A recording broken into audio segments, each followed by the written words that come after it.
how God saved your life. And I'm wondering, have you put much thought into why God saved your life? As in, for what purpose has he been shielding and protecting you?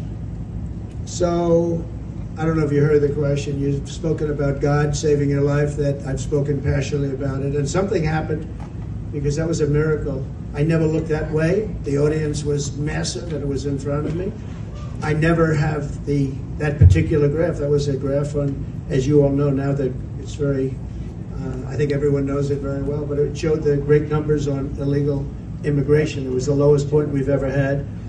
And it was one that I use less than 20% of the time.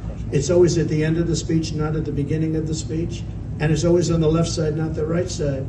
And yet, for some reason, I called it. It's not on a teleprompter. I do things largely without a teleprompter, frankly, because it's hard to hold an audience if you're going to go for an hour and a half or 2 hours reading a script. And I just talked about it, and I moved to my right, turned sharply to my right. Pew. And if I didn't do that, I'm not here with you. So, yeah, God has something to do with it. It's a miracle, and God had something to do with it. And maybe it's we want to save the world. This world is going down. This world is going down. So it could be. But I believe that. I believe that my sons are very good shooters. They're like scratch golfers, better, relatively speaking, with shooters. Great shooters. And Eric and Don both told me from 130 yards. I said, well, that's pretty far away, isn't it? They said, no, that's like a 1-foot putt with, weapons like the one being used. Plus, he was a good shooter. This guy was a good shooter. He went to the range and shot a lot. And he was supposed to be a pretty good shooter.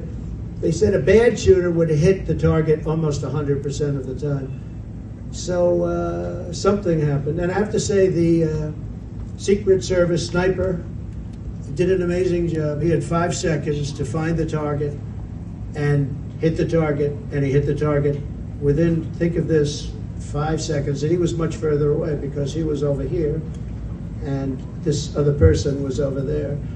So you have to give credit. And I have to also say about the Secret Service, when I was hit, I knew it because when I touched, there was blood pouring all over my hand. I said, I guess I know what that is. And I was going down for protection. And they were screaming, get down, get down. There was bullets.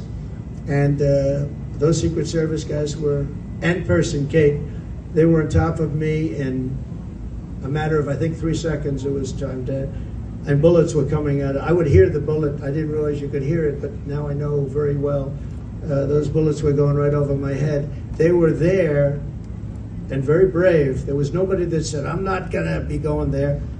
They just, they were there very quickly, and they were very brave. There were mistakes made, obviously. He shouldn't have been up there. The roof should have been taken care of, and there were mistakes made. There's no question about it. But there was a lot of bravery also. We have to remember that. Okay, thank you very much. Mr. President.